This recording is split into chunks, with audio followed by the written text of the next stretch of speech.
Barrister Suman কি কয় এটা আগে শুনেন, তারপরে পর্বে যাইতেছি।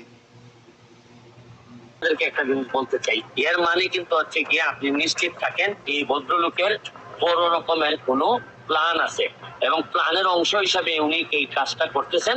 এটা আমি আপনাদের সামনে একটু নিশ্চিত করতে চাই।